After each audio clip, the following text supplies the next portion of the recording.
hello friends बरायबाय बड' जब info अफिशियेल YouTube चेनेलाव आसा खालामो गासैबो मोजां दङ दा नोंथांमोननि थाखाय लेटेस्ट आपडेट लाना फैदों मोननै जबनि बेनो जाबाय एग्रिकालचार इउनिभार्सिटि आसामनि आरो मोनसे जाबाय इग्न'नि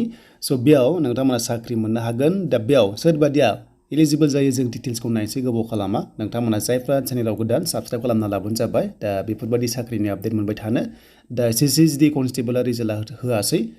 दा नोंथांमोना गोबां आसा खालामदोंमोन 25 मार्चआव मोनगोन होननानै बाट दायो फैथ'वाखै जेब्ला फैयो आं नोंथांमोना आपडेटखौ लाना फैगोन देन बेनिफ्राय जों थांनिफ्राय अफिशियेल वेबसाइटआव जों नायनोसै माबादि क्राइटेरिया नांगौ जों डिटेल्सखौ नायजोबनोसै दायो जों फैबाय अफिशियेल वेबसाइटआव एन्ड बेनिफ्राय जों अफिशियेल नटिफिकेसन नायनोसै दा नोंथांमोना बेखौहाय PDF फाइलखौबो डाउनलड खालामनानै लानो हागोन डिसक्रिप्शनाव दंखायो बिदिब्ला जों गासैबो डिटेल्सखौ नायजोबनोसै सोरबादि हामारो बेयाव क्राइटेरिया बेसेबां दङ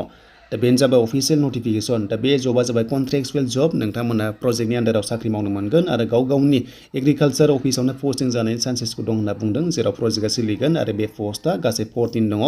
एन्ड बेनिफ्राय फिक्स पे मोनगोन 18,000 पर मान्थ मोनगोन आरो फरायनाया डिग्री पास जेबो पार्सेन्ट नाङा स्ट्रिम नाङा पार्सेन्ट नाङा जास्ट डिग्री पास एन्ड बेनिफ्राय वर्किं एक्सपिरियेन्सआ 1 इयार नांगोन एटलिस्ट 1 इयार नांथारगोन एन्ड बेनिफ्राय कम्पिउटार स्किल्स नोंथांमोना रोंनाय जानांगोन होनना बुंदों अब्लासो नोंथांमोना बे पस्टआव एप्लाइ खालामनो हागोन आरो बेनि एप्लाइनि लास्ट डेटआ 7 एप्रिलसिम आरो बेखौ नोंथांमोना अनलाइन खालामनांगोन बेनो जाबाय मेल खालामनांगोन नोंथांमोना मेल हरनांगोन बाय मेल नोंथांमोना हरनांगोन बेनो जाबाय जोंहा मोनसे फर्मेट दंखायो बे फर्मेटआव नोंथांमोना गाव गावनि नामखौ लिरनानै नोंथांमोननि डकुमेन्ट्सखौ होफानानै एटाच खालामनानै स्केन खालामनानै आपल'ड खालामनांगोन मेलाव अब्लासो नोंथांमोना बेयाव एक्सेप्ट जागोन नङाबा जानाय नङा जास्ट नोंथांमोना मेल खालामनानै गासैबो नांगौ डकुमेन्ट्सखौ हरफानानै स्केन खालामनांगोन अब्लासो नोंथांमोना एप्लाइआ साक्सेस जागोन बेनिफ्राय बे फर्माव नोंथांमोना जाहाथे फन नाम्बार बा गाव गावनि मेल एड्रेसखौ मोजाङै लिरो एन्ड बेनिफ्राय नोंथांमोननि बैसोआ मेक्सिमाम 35 इयार्ससिम 18 निफ्राय नोंथांमोना जाहाथे बेखौहाय नायो एन्ड बेनिफ्राय जायफ्रा इन्टारेस्टेड नोंथांमोना एप्लाइ खालामदो आरो 2025 बे प्रजेक्टआ सोलिगोन आरो बारायनायनि चान्स दंखायो नोंथांमोना मावनो मोनबाय थागोन 18,000 पर मान्थ नोंथांमोना मोननो हागोन सेलारिखौहाय बिदिब्ला जों थांसै दाना नेक्स्टआव इग्न'निखौ जों नायनोसै जे सोर एप्लाइ खालामनो हायो नेक्स्ट लेभेलाव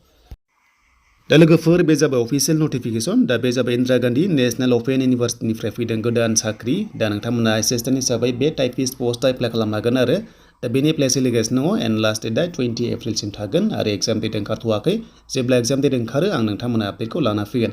बेनिफ्राय मोनसे बेयाव एप्लिकेसन फिस नांगोन ST हिसाबै STफ्रा मेलानो जा फिमेलानो जा 600 पे खालामनांगौ आरो बेनिफ्राय जायफ्रा PWD केन्डिडेट नोंथांमोना पेमेन्ट नाङा आरो नोंथांमोनाबो रिजार्भेसन दङ एप्लाइ खालामनो हागोन आरो बे सिलेक्सन प्रसेसआ अल इन्डिया जागोन मानोना बे जाबाय अल इन्डिया गभर्नमेन्ट जब हमना ला एन्ड बेनिफ्राय बेनि अफिशियेल वेबसाइट लिंकआ बेनो नोंथांमोना बेयाव चेक खालामनो हागोन एग्जाम डेटआ फैयोब्ला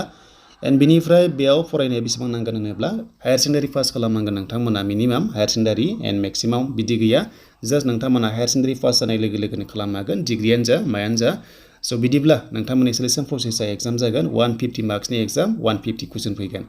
बेनिफ्राय नोंथांमोननि बैसोआ पस्ट लाइ पस्ट बेबादि दंना गैया जों नायनोसै दा पेमेन्टखौथ' मिथिखाबाय नोंथांमोना